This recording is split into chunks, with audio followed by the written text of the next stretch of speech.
Hello everyone, this is Defense Politics Asia and Niger and Niger. So basically the last time that we talked about Niger, the last update, we know that the ECOWAS has decided to go to war. They have mobilized their troops. So basically now we are just carry on, from there and to see what had happened since. So the ECOWAS military chief going to meet, or they had actually met on the 17th of August in Ghana. So the aim of this meeting is that they are now taking the orders because ECOWAS decided to mobilize the troops. So the troop leaders have to now meet and to decide what to do. So they then actually met, and the ECOWAS has they have an official saying that no, the official is actually the Commissioner for the Political Affairs, Peace and Security, Abdel Fattah Musa. So he said that ECOWAS is ready to intervene militarily in the coup, and if diplomatic means fails to restore constitutional order, somehow it is their problem. It's not an internal matter. Somehow it becomes a regional matter. So whether the constitution of Niger is actually important or not, somehow is important to everyone. So anyway, so the if all else fail, various forces of the West Africa, both military and civilians, are ready to answer the call of duty. So they will start to play computer games, and but they will still be trying to find ways to talk. And then came this viral moment. I remember that day I was on Twitter, and then this D-Day thing start to appear and go viral as if it's something very meaningful.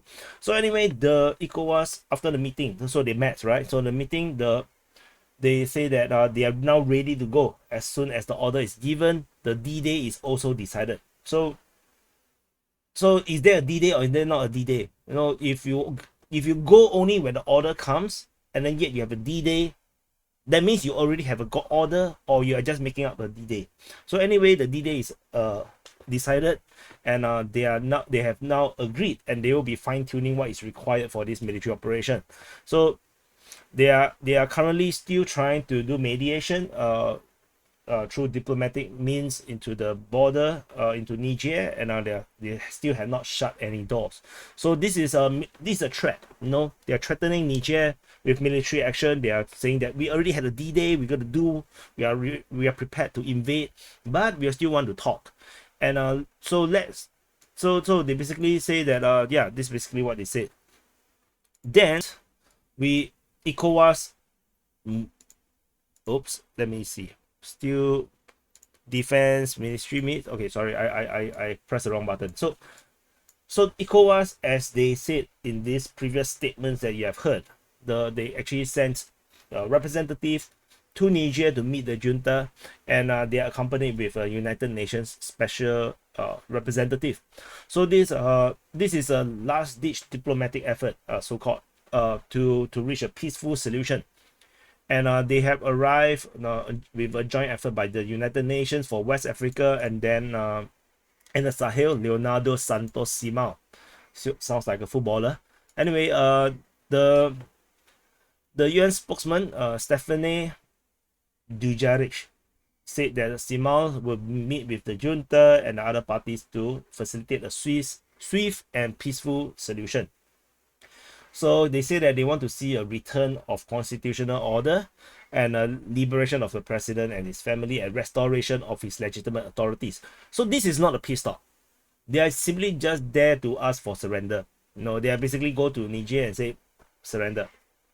Oi, surrender. Why you don't surrender? Surrender. So basically that's what they're trying to do. It's not a peace talk. it's a threat. They're basically going there and say, no, release the president, give him back the power to be a president, or we will do something nasty. So don't be fooled by this peace talk, final last diplomatic effort, and it's not. They are just there to intimidate the military junta, and they want them to step down and give power back. There is no negotiation, there is no other solution. The only thing they want is that president to be the president. So, and this ECOWAS delegation also, get to meet this ousted president. This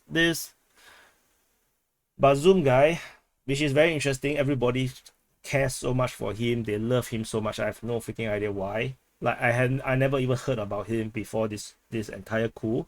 So anyway, they met, and he looks healthy. If you look at this picture, oh, I forgot to zoom in. Oops. So now you can actually see the picture. So he looks healthy. He dressed well. Looks like he didn't eat for the past. Only eat dry rice for the past 3 weeks, maybe. So anyway, so that is what happened. They met, and then he realized he's actually not in prison. He's indeed, as per what the junta say, living in his own palace, maybe with no water, maybe with no food. He doesn't look very dehydrated to me, honestly speaking.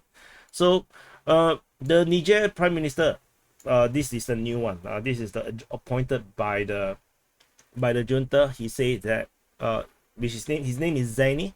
He said that nothing will happen to him, and this actually was correct. So everybody was saying, oh, you cannot harm Bazoum. If you harm Bazoum, we will do something to you. And so ECOWAS actually met him. They see it in their own eyes. He's perfectly fine. And Zaini actually corroborated this information. He said that they don't have a traditional of violence in Niger, which personally I also think is kind of funny, given that they have a jihadist problem over in Niger. But no, and they hosted such a big military force from outside. So no traditional violence. But clearly nothing did happen to the Bazoum guy. So bazooka.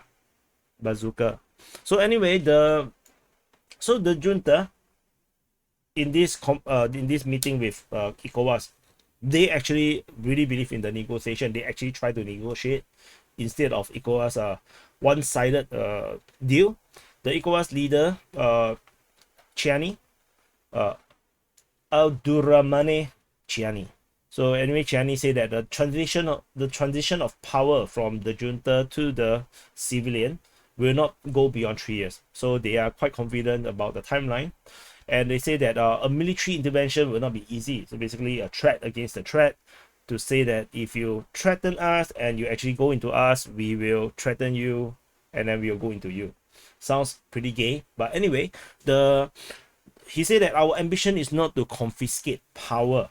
He's added that, and then basically I'm repeating myself. An attack were to be undertaken against us, it will not be a walk in the park. Some people seem to think. Of course, he have to say that, he can't say that you will capitulate immediately, right? So, and interestingly, he also launched a national dialogue. So he has set a 30 days deadline for all the political parties and whoever to formulate concrete proposals to lay the foundation of a new constitutional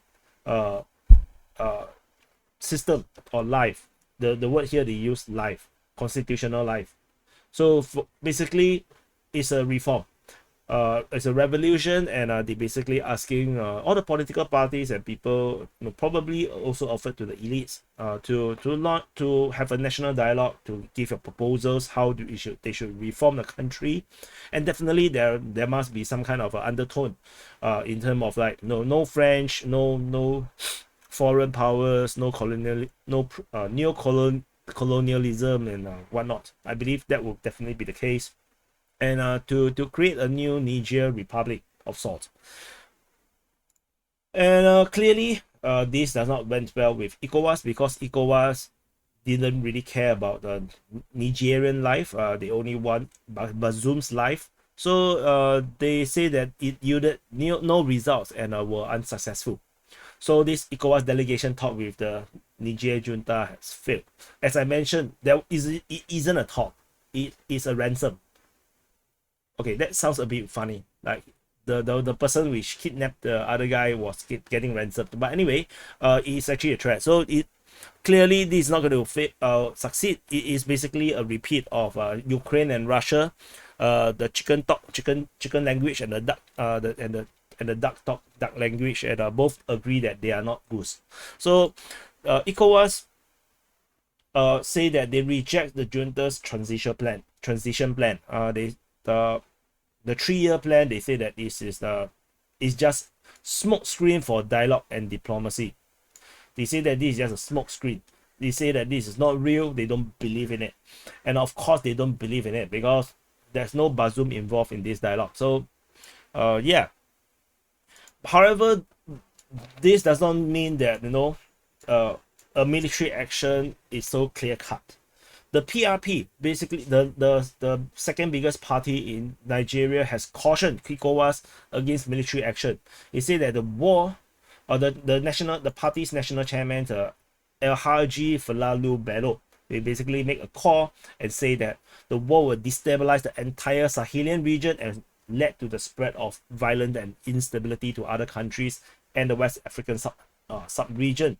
And he emphasized that there is an excellent neighbor and relationship between the two countries, between economics, cultural, and geographical links. So it will be a tragic situation if this relationship for centuries are spoiled. So clearly, Niger and Nigeria shares the same name. So it is quite clear they are pretty pretty related. Just like the Nigerians in America, they are called Nigers. But they have nothing to do with this conflict. Just to say.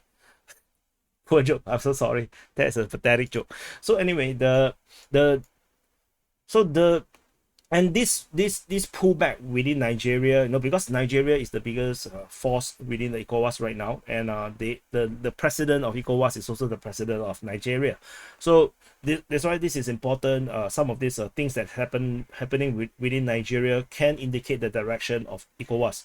So the army chief on the 14th of August actually backtracked, in the sense that he's trying to calm down the population. He said that there is rumors of orders for the Nigerian army to invade Niger Republic, and the army chief, so the chief of staff, basically Lieutenant General Taurid Abiodun Lakbaja, basically he urged the troops of the Nigerian army to disregard rumors peddling around the army about orders to be given to invade Niger. He only asked them to be combat ready at all times to defend Nigeria's integrity if the needs arise. So basically, he is actually going against what is the tide of what ECOWAS is trying to head to, and trying to calm down the public and the army that Nigeria is not going to war. So this is very interesting. You can see ECOWAS getting very bullish and very hawkish. But then within Nigeria itself, there's a lot of pullback. So the Burkina Faso, in reaction with all these things that's happening, not taking this lightly. So Burkina Faso then threatens to withdraw from ECOWAS, which is a surprise given that if they are actually still in the ECOWAS, it's a surprise to me. They expect aggression, and they are ready for aggression, and they will support Niger. And Burkina Faso is even ready to withdraw from ECOWAS because they consider the organization's policy against Niger illogical. This is citing the Defence Minister Kassim Koulibaly of Burkina Faso. So this is another escalation that is currently happening in this region. And on the 15th of August, Putin have a talk with the Mali junta leader. So Assimi Goïta actually spoke to Vladimir Putin. This conversation was confirmed, and Putin stressed the importance of the peaceful resolution of the situation in Niger for a more stable Sahel. So basically, of course, this is just a standard, diplomatic statement. Whatever was spoken is definitely more than just this one-liner saying that, So Russia do not want to see war in the Sahel. I don't think so. I think more like, maybe Putin call Mali and say, what help do you need? So what help do you need? We actually have, let me see. I think I may. So there's this thing. A Russian plane on the 19th. So the conversation was on the 15th. On the 19th of August, a Russian plane heads to Bamako, Mali. Bamako is the capital of Mali, and this plane, the Il-76 TDP, basically with a specific registration number, is heading towards Bamako, and this is actually this went viral on Twitter. It had a stopover over as Damascus in Syria, and then it flies to Mali. And what is noted, so this is a plane for the Ministry of Emergency Situations, and this was noted to have ever ferried Wagner forces. That is the key thing. And this thing, these are the facts. The only facts is that this Ministry of Emergency Situation plane of the Russian Federation, it has ever transported Wagner forces. It stopped over at Damascus, Syria, and is now heading to Mali. These are the facts. And then the entire Twitter just talk about, Wagner forces is heading to Niger, but the plane is heading to Mali. So it's like, so basically, but this could mean all sort of things. And I think the rumor that saying that Wagner is being transported and sent to Damascus, sent to Mali, at least Mali, this is not Niger, does have some weight. So what kind of things can this plane transport? It could be food, medicine, ammunition. It may not necessarily be soldiers. So I would just want to highlight before you guys get too excited about this. For whatever reason, it might not be troops. So this is a interesting thing, because like I said, the Putin talking to the Mali chief, the Mali's leader, talking about the they released a statement about peaceful resolution and whatnot. Clearly, this is not how geopolitics works. Nobody, it's like your those uncle and aunties, every morning will WhatsApp and send you this gif and image of good morning, may the Buddha bless you, kind of things. Like it's yeah, if you do that in the diplomatic world, people will just think that you are crazy. So but that's what the people do in the diplomatic world. So anyway, and then on the 19th, basically on the very same day, Mali and Burkina Faso sent warplanes to Niger to prepare for the potential military intervention, and they are basically putting actions onto their words. So Mali and Burkina Faso sent in warplanes to Niger, and basically these warplanes are reportedly Super Tucanos. Super Tucanos is this biplane. Is it called biplane? So piston engine planes. Basically, there's a propeller in front, and these are perfect for ground support roles. They are cheaper, and they are fantastic against Africa type of war, where it doesn't take too much fuel. It's not hypersonic, because they are not expected to fight against guerrillas with F-16s. No terrorists do not have F-16s. So basically, yeah, these planes are sent in to provide air support for Niger, and it does definitely complicates the situation for the ECOWAS preparation, military preparation, and also then supply trucks on the 20th of August enters Niger from Burkina Faso. So despite there are sanctions by ECOWAS against Western African states to help Niger, Burkina Faso clearly don't really give them, and they actually sent a massive convoy, 311 supply trucks transporting essential goods like food and stuff towards Niger. And this entire convoy is actually protected by military vehicles with air support. So there are air and ground military measures to ensure their safety during transit, because the entire route from Burkina Faso all the way to Niamey, there's a lot of terrorists and jihadist groups are operating around this area here. So this convoy is heavily defended, and the air support is actually, I saw the video and images which I screenshot from here, which are actually attack helicopters, the Hind, the Mi-24. So this force that is transporting these supply trucks are indeed a huge military operation in on its own. And on top of this, I will also question that it will not just be food. This supply truck might actually be ammunition, weapons, and all sort of things. And remember, we have the Russian plane that flew to Mali previously. So there are a lot of things that is happening on the ground, militarily speaking. So this is just one of them. So this is reportedly food and stuff. And according to africannews.com, they reported that 300 trucks of food and other materials crossed into Niger and arrived at the capital of Niamey. So they are not going to step down. Put it that way clearly. Niger, Mali, Burkina Faso, they are definitely not stepping down. They are going to push ECOWAS to their limits. And ECOWAS definitely don't really want to go to war. Clearly, nobody wants war. But now ECOWAS put out so many strong statements.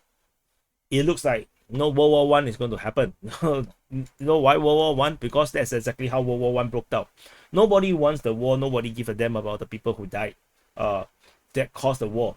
But because they make very strong statements, so they have to follow through. So that's exactly what it seems to be happening. And to illustrate how dangerous in the tri-border of Niger, Mali, and Burkina Faso, there was fighting reported near Koutougou, which is actually just at the border between Mali and Niger. The 17 of the Niger troops died in an insurgents ambush. So this ambush is apparently an attack. It's like a zig rush of motorcyclists. So this 20 soldiers were wounded and 6 seriously injured, and they are all evacuated to Niamey. So accordingly, 100 attackers, more than 100 attackers, were traveling on motorbikes. They were neutralized during their retreat. So I'm not sure what kind of a battle is this, and why is there so many Nigerian troops around this area here.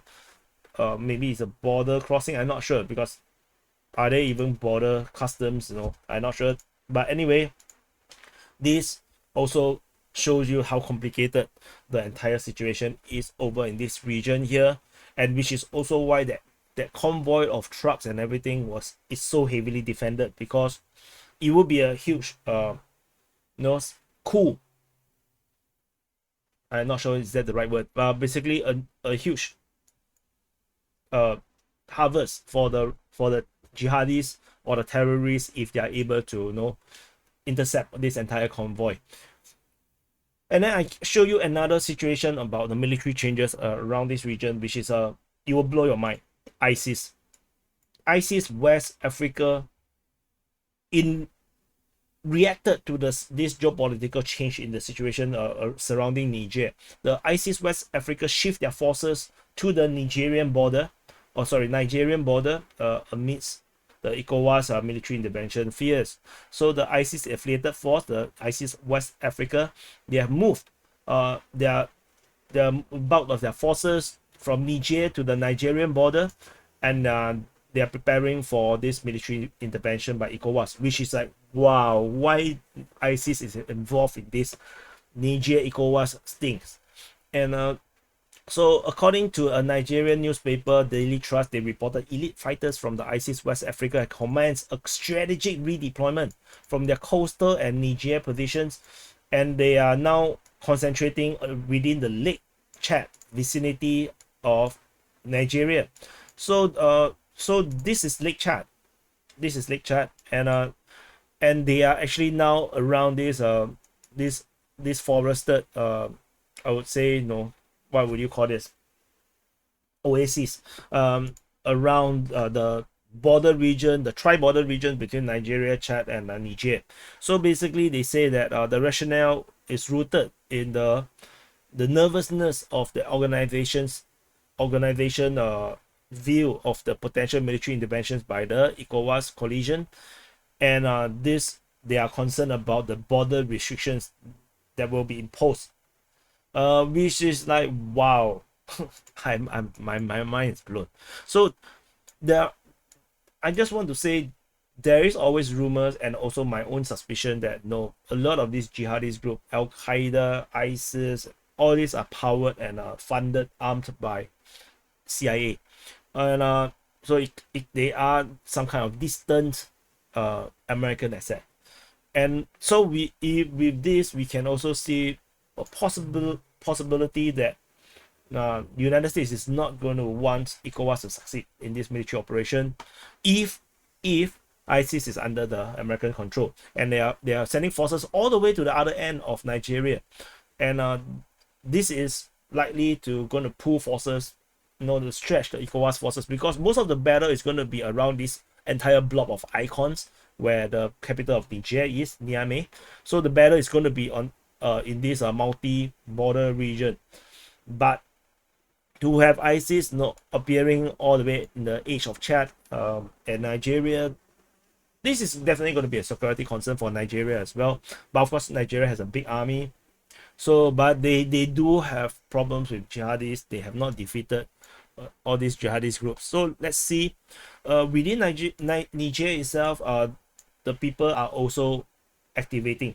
The volunteers of the Defence of Niger initiative has started. Is spearheaded, this not by the junta, this spearheaded by the locals in Niamey, and they aim to recruit a force of volunteers to help to fight for and protect the country. Basically, it's more like a civil defense kind of things, to fight and assist with medical care, provide technical engineering, logistics if the junta needs it. So it's not exactly there to fight, but most likely they will end up fighting. Because this kind of organization will always end up holding weapons and go to war. So this is reported by Amsamro Bako, one of the founders, told the Associated Press, and they say that there is an eventuality that this war might happen, and they want to be ready when it happens. So they say anyone over 18 can be registered, and the list will be given to the junta to call upon people if needed. And clearly this is going to end up become a mobilization and forming of militias. They will definitely be given weapons if war breaks out, and this entire initiative actually went super well. You can see the crowd in this photo. They actually went too well. Thousands of young people has massed outside the stadium within hours of the scheduled times, and this actually signified the strong support for this junta, and the co-organizer of the initiative, Yunosa Hima, basically says that in all their calculation and appreciation of the situation, they never expected they could mobilize this many people. And so as a result, they actually have problems because too many people turn out. They have a lot of difficulty for them to do their work, and they have to halt this census. So basically, it's just a registration of name lists and contact numbers, and try to it's because they got to give this list to the junta, and too many people have turned up. And so the one of the part of the reason is that most of these people are young people, and they are unemployed, they are not working. So for these young people, they feel no, life is more meaningful if they are doing something meaningful. So which is why they are all turning up. This is claimed by one of these people that's at the stadium. They say that patriotism is not the only motivation for those wanting to help the junta. So yeah, so this is definitely brewing. The war is definitely brewing. You can see that all the different actors moving their forces around, preparing resupplies, and you can see the groundswell of people mobilizing themselves to prepare for this possible war. And this is definitely not looking really good. So moving a bit more towards the diplomatic side a bit, Blinkin the United States Secretary of State applauded, Tinubu, basically the president of ECOWAS and Nigeria. He applauded his leadership of ECOWAS in this ongoing coup. So he said that he spoke to the president, and he said that no, you are doing a good job. Clap. Good job. And basically of the leadership of the ECOWAS, and then also share and discuss about the shared effort to restore constitutional order in Niger. So basically, Americans talking to him, to ECOWAS, and the Americans on the 18th of August started to say that they are actually preparing plans of a potential withdrawal of their 1,100 troops from Niger. The commander of the US Air Force in Europe and Africa told the press. And however, the plan is not immediate. There's no immediate plan to evacuate the military personnel from the country and abandon the 2 drone bases that is operated by the Americans in the northern deserts. But they are preparing just in case they need to leave. So he said that we are going to play it out. We are doing a lot of prudent planning, but hopefully this thing get done politically and diplomatically without bloodshed. So the Americans are definitely doing their part to show that they are not part of this conflict. So they say that we might withdraw, but clearly I don't think the Americans will just leave like this, because it's getting exciting and the Americans like excitements, like such stuff, and nobody will dare to shoot at the Americans, so they will be safe. And even further intriguing development is that the Americans appointed a new ambassador to Niger, and this new ambassador have arrived. Kathleen Fitzgibbon. So this is a new US ambassador, and in the middle of all this mess and all this chaos and things that's happening, the Americans actually sent a new ambassador to Niger. This is, to me, a very unusual move, if you ask me, and something that you need to put some thought into it. How would you send a new ambassador, especially it's a girl, to a potential place where war will break out? So I find it very, very interesting. So according to official statement by the Department of State, they say that her job will be on diplomatic focus, to advocate for diplomatic solutions to preserve constitutional order in Niger, as well as the immediate release of Bazoum and his family. And clearly, that is not the job of an embassy. That is not the job of an ambassador. There's no such thing as an ambassador going to a different country and your job is to get involved with the internal politics. So anyway, according to CNN, they reported that the ambassador has already traveled to Niamey to lead diplomatic effort to resolve political crisis. And she's described as a career senior diplomat with significant experience specializing in the West Africa. So she is uniquely positioned to lead the US government effort to support the American community and preserve Niger's hard-earned democracy, according to the spokesman. So yeah, let's see how this thing will go. Find it very unusual. Definitely a signal that America is not leaving, I would say, to have an ambassador being sent into the potential war zone. So we are definitely not going to see that 1,100 troops leaving for sure. Niger Prime Minister also was sent to Chad. So the Ali Mohamed Lamine Zene, which is the Prime Minister right now for Niger, he's arrived at Chad for a working visit, and clearly the working visit they have to put a dog ear. So that's very interesting. So they say they brought a message of good neighborliness and a good fraternity, and then they are in the Prime Minister said that they are in the process of transition, and they discuss about the in and outs and reiteration about their availability to remain open to talks. with all parties, but they insist on the country's independence, which is very weird. So clearly Niger is not independent from this kind of wording before their military coup. So I would say this is definitely more than that. They are definitely discussing with Chad and trying to get Chad into this new alliance between Niger, Mali, Burkina Faso, and perhaps Guinea. Guinea is holding back a bit, but no, but definitely they are trying to get Chad into this thing. So we shall see how this goes. Sudan is still at war, in a civil war, so that is still in the mess right now. So let's go to, I lost, where is it? So this, no, so chat, talk. Oh, this is the one. Oh, I put the wrong icon. This should be this icon. So, and then further developments is the randoms of the previous administration. So this ambassador to Ivory Coast for the Niger basically supported ECOWAS doing military intervention into Niger, and this caused the junta to actually recall this ambassador from Ivory Coast, and clearly this guy is definitely not going to go back.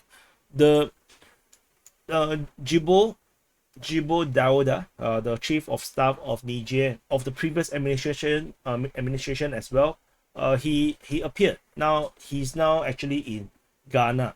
So apparently he has fled to Ghana due to the political crisis.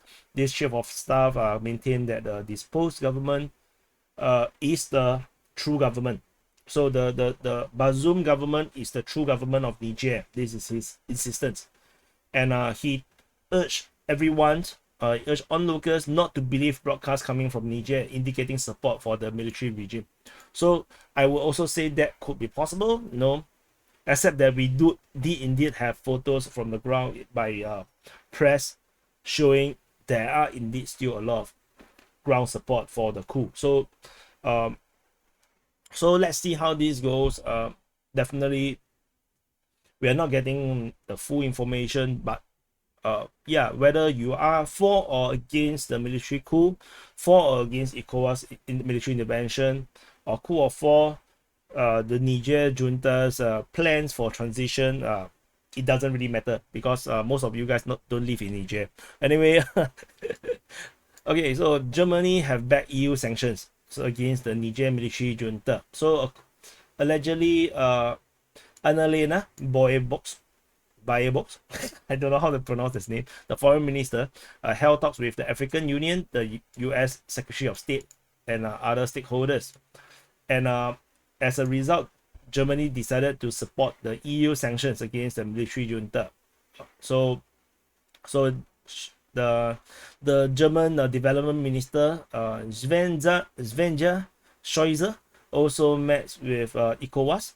So they say that they are on top of the suspension of development cooperation and security cooperations.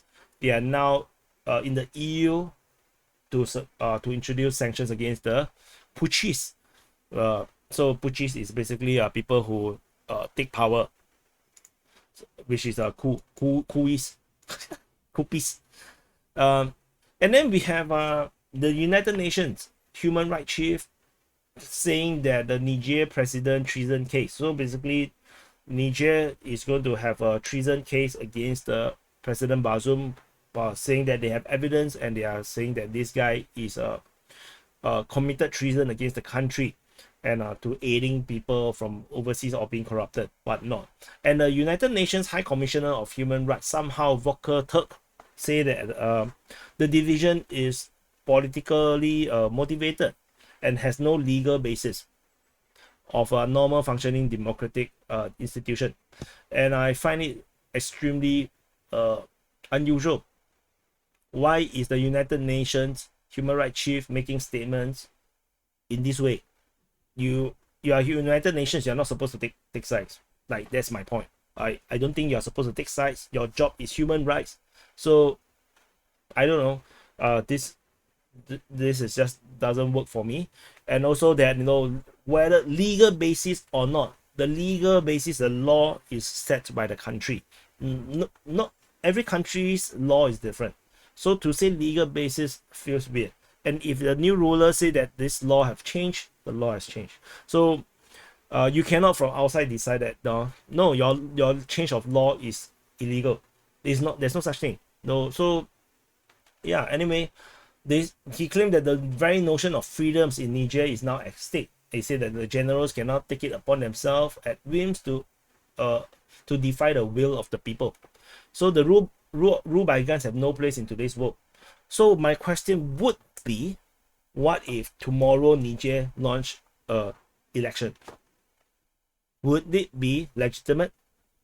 That is the question I have, because the will of the people, right? So the Niger Junta, after disposing the previous president, immediately do an election, because they did say the transition will take no more than 3 years. Doesn't mean it will take 3 years. Maybe it will just take 3 months. So what if they do an election? Will United Nations recognize this election? Or not everything must be surrounding Bazoum. Only Bazoum, is the Holy Spirit that everybody can gather around and give praise to, and only his words is the holy word. I'm not sure. I just find all these things very hypocritical. And going to Turkey, Erdogan also made a statement. We haven't heard of Turkey's statement so far, and basically Erdogan said that he calls for democratic elections in Niger. He's trying to work out how they can play a key role with their foreign affairs ministry, and they will continue to try to find a solution in Niger. They say that Niger is a friend and brotherly country, so they hope that they will achieve constitutional order and democratic governance. And he do not agree with the ECOWAS decision to want to intervene militarily. So Turkey is out in terms of supporting military intervention in Niger. But similarly, I think everybody is very consistent. They want constitutional order and elections in Niger. So we shall see whether the junta can actually deliver on it. Talking about junta, suddenly Myanmar appeared. Myanmar's military junta publicly declared their support for the military coup in Niger. So clearly coupists will support coupists. Military people will support military people. Junta will support junta. And they say that Niger and the Myanmar armed forces staged coup, not because of the thirst of power, but to protect sovereignty. And I find it as an insult to Niger's armed forces or the junta, because clearly this is not the same thing. But anyway, the junta in the Myanmar say that the military takeover in Niger is necessary because France still wields political and economic influence over Niger despite getting independence since 1960. And then they try to justify their own military coup by describing the NLD, the National League of Democracy, which is what the Aung San Suu Kyi party is, as a colonial rule, because they say that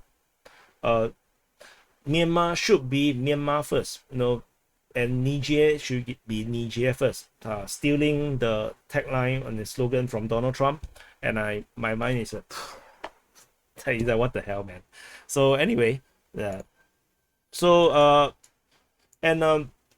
this entire thing also raised this entire situation around Niger also caused problems in terms of migration. Somehow there is unrestricted migration and immigration within Africa, and somehow there is this international organization for migration, the IOM. They call for the establishment of a urgent humanitarian corridor out of Niger, because there are a lot of migrants stranded within Niger due to the border closure. So many are trying to return home, and they say that this number of stranded migrants seems to be increasing, with 1,800 people needing assistance. So, and they need new facility and resources to help to host all these migrants in these centers. So they currently hosting 5,000 migrants in 7 transit centers along the migration routes, and 4 in the certain region and 3 in another region. And they provide humanitarian assistance in terms of accommodation, food, healthcare, as well as return to their country of origin. So this is also very interesting to me, because this is not very normal in terms of the utmost part of the world, because you don't really migrate across countries randomly.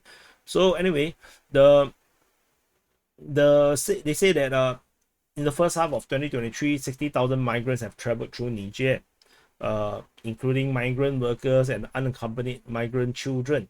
So these people are all moving around Africa in ways that we cannot imagine, and somehow now they are trapped in Niger. So anyway, this is just one side note, and that's about it. This is basically, if you watch to this point, you're fully updated on everything that's happening in Niger.